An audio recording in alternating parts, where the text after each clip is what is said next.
What's up everyone, this is Drea here with another video, and today I am going to be bringing you my full review of the Samsung Galaxy S9 Plus.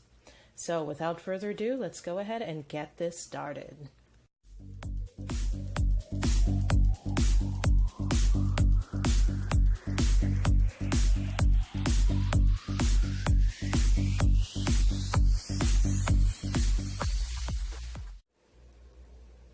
So the Galaxy S9 and S9 Plus have been available for a couple weeks now, and I've been using the phone since it launched, and I wanted to give you guys my general thoughts on the device and what I like and what I don't like so much about it. So starting off, as I always do, with the design and build quality. I mean, there's no doubt that Samsung makes such beautiful devices. This one is no exception. For anybody who owns the Galaxy S8 or S8 Plus already, this will feel very familiar. There's really not much in the way of changes to the design from the S8 and S8 Plus. Basically, the only difference that you'll see is moving the fingerprint sensor to below the camera rather than to the side of it. And if you own the Plus model, the S9 Plus model, you'll notice that now we have dual cameras on the back. Other than that, it's really hard to tell the difference between the S8 and S9 models of the phone.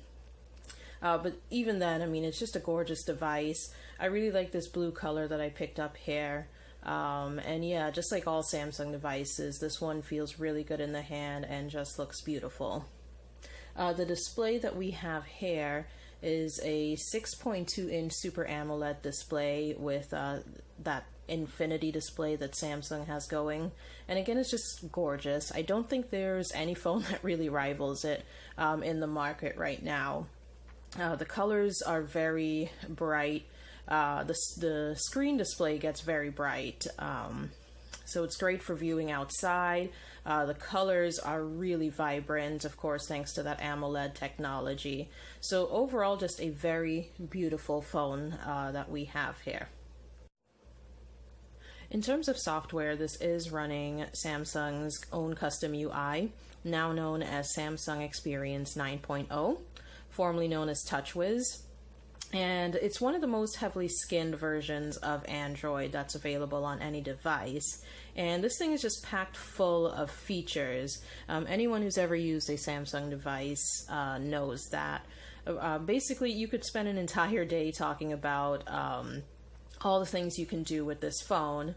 For this video, I'm basically only going to talk about a few of the ones that really stand out to me, things that I really like. Now, first of all, my experience in using this phone for the past couple weeks has been really good. I'm not getting any lag or anything like that. It's been really fluid, really fast. Now, of course, it is a new device, so it'll probably, we'll have to check back in a long-term review and see if that still is true in terms of lag or any kind of slowing down. But as of right now, it's working really great and really fast. So one of the features that I really like is the edge panel that's located on here. So basically, if you just drag from the edge, if you see that white bar right there and just drag from the edge, you get this panel that comes up, and there are different things that you could do with this panel.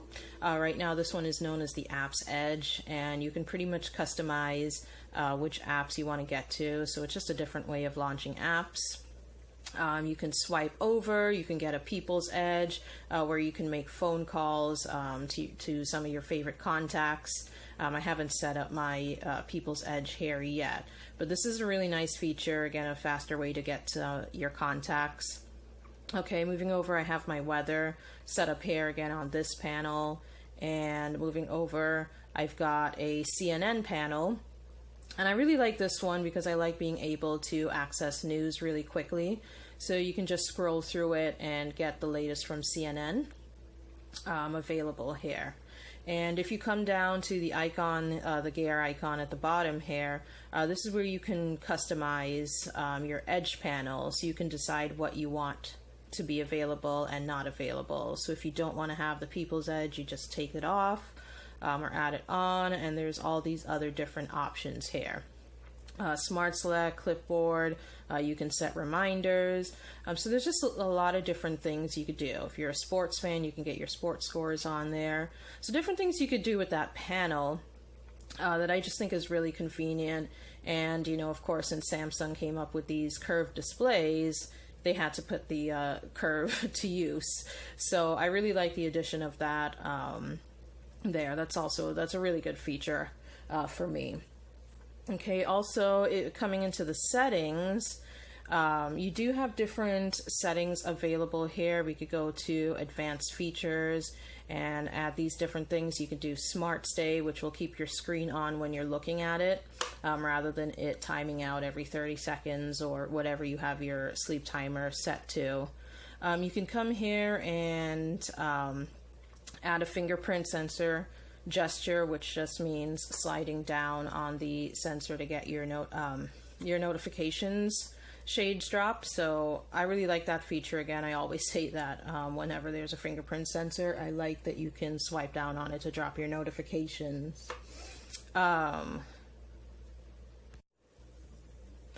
Clicking on the display settings, this is where you actually get to have some control of some features of the display, like the resolution here. You can drop it down to 720p, although I really wouldn't recommend that. You could take it to 1080p, perhaps if you want to save battery, or you can put it on the highest resolution, which is QHD, and that's pretty much where I keep mine all the time. You can also come here to screen mode, and this will change how the colors display. So I have mine on adaptive display. You can also change it to AMOLED Cinema, AMOLED Photo, or Basic. And that just changes the color on here, so you can decide which one you prefer. I prefer adaptive display, and that's pretty much where I keep it. Scrolling down here, you do also get to change like your navigation bar. I like the button layout. The way it comes out of the box is it'll have your recent apps here and your back button over on the right. I typically don't like it that way, so I'm glad that they give you the ability to choose, and that's pretty much how I like it, with the back button on the left and the recent apps on the right. And as a minor customization thing, you can change the color of your navigation bar here. So if you want it, you could get it into like a green or a pink. That's a very minor detail. Nice if you like to add some color to your screen. I haven't really done anything with that one. I pretty much just keep it on the default setting there. So those are just some of the customization options that you have available with the display. Going back into advanced features, we do have one-handed mode here that you can enable. And when you do that, you can just swipe up from one of the corners to get a smaller screen. So that makes it a lot easier to use the phone with one hand. And of course, if you want to go back to having a full screen view, you just click here and have it back at full screen. There's also this multi-window feature available, which brings up different ways to multitask.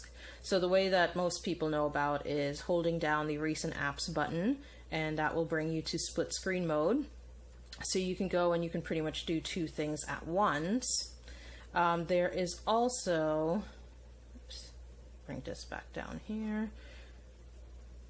There is also the pop-up view action.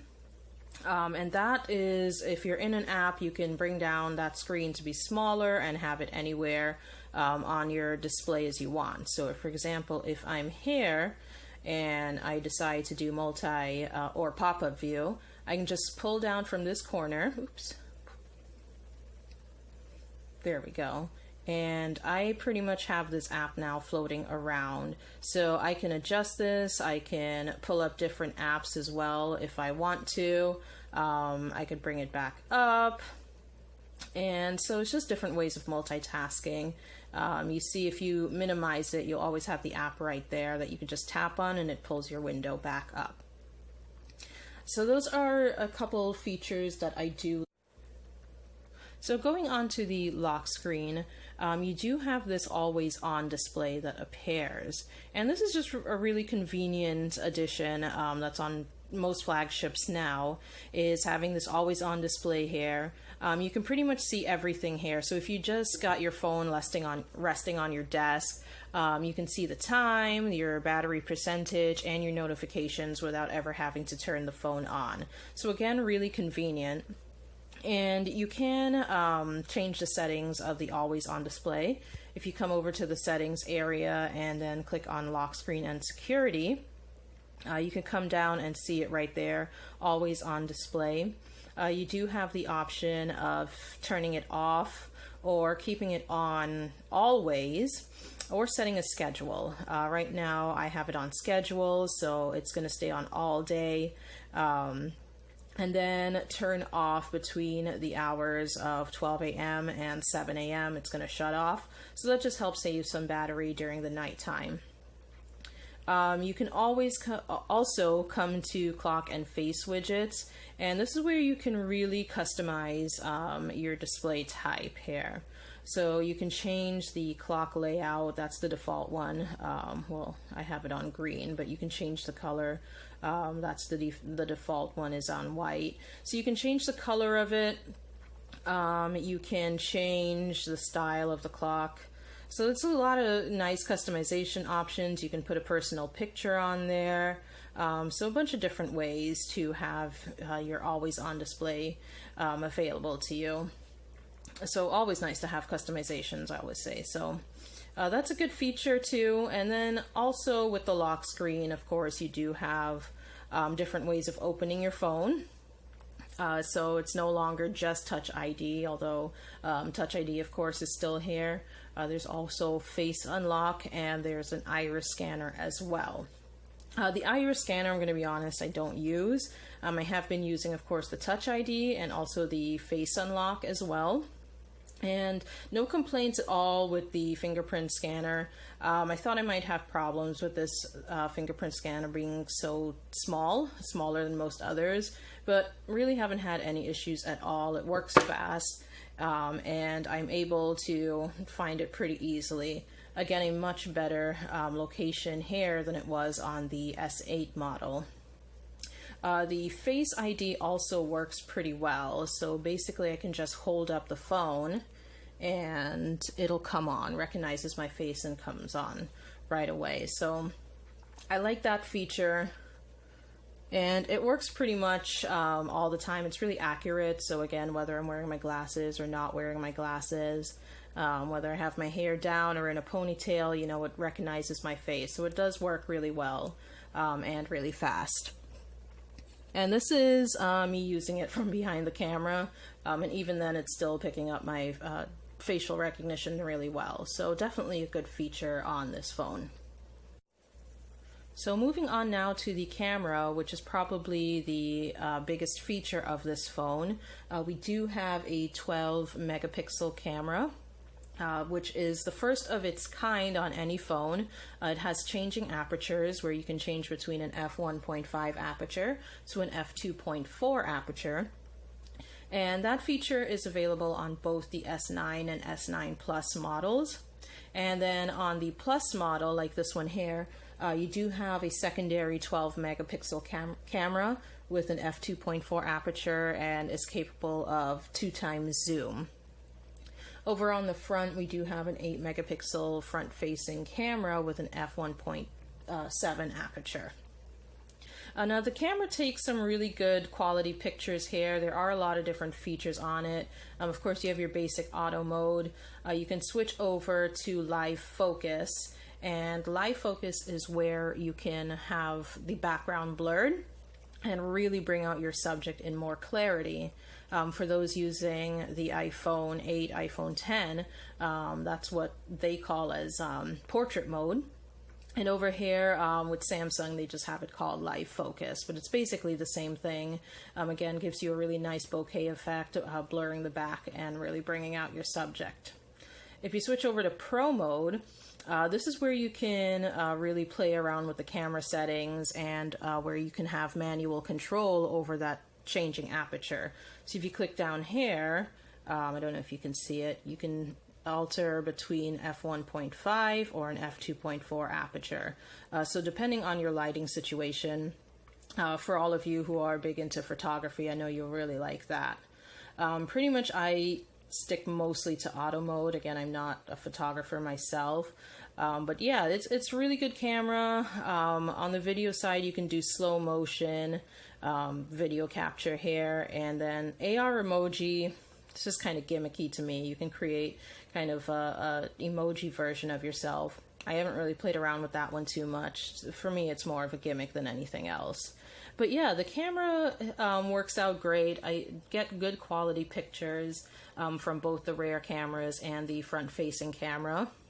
And I did take, of course, some sample photos for you, and a few of those with that live focus available. So let me show you some of those samples, and then you can let me know what you think about the photo quality in the comments.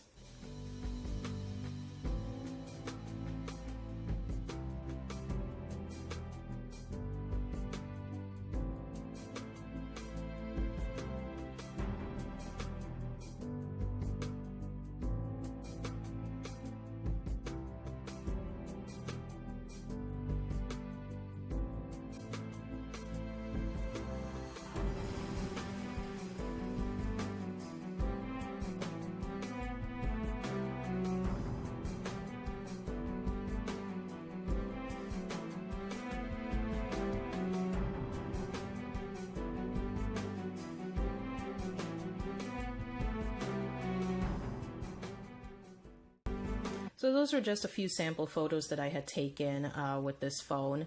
So again, let me know your thoughts in the comments. I would love to hear from you guys, and let me know what your opinion is of the camera on this S9 Plus.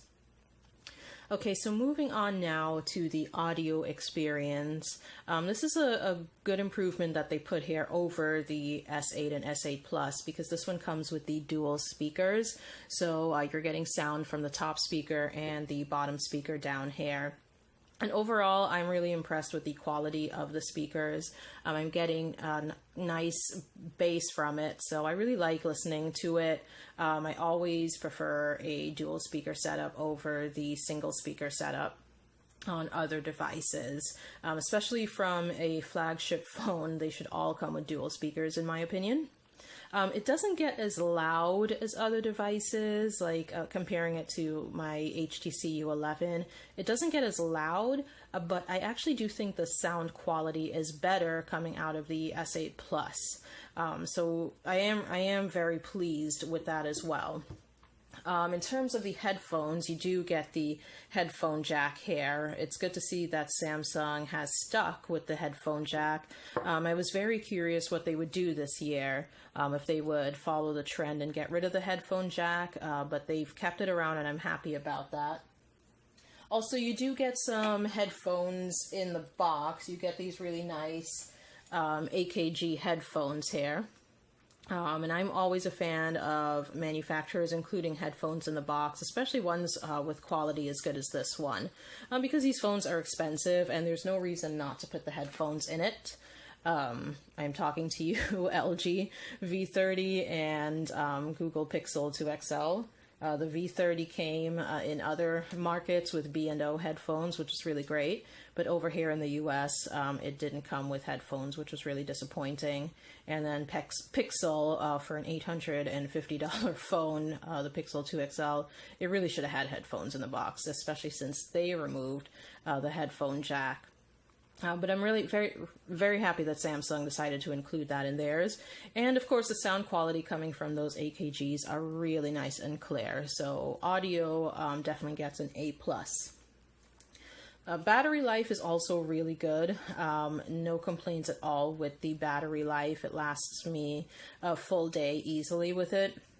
So again, there's just no need to walk around with my charging cable.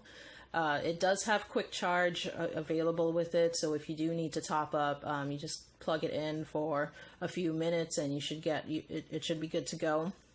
And then wireless charging, of course, with this glass back, you do have the ability to have wireless charging. So of course you get that on this device as well.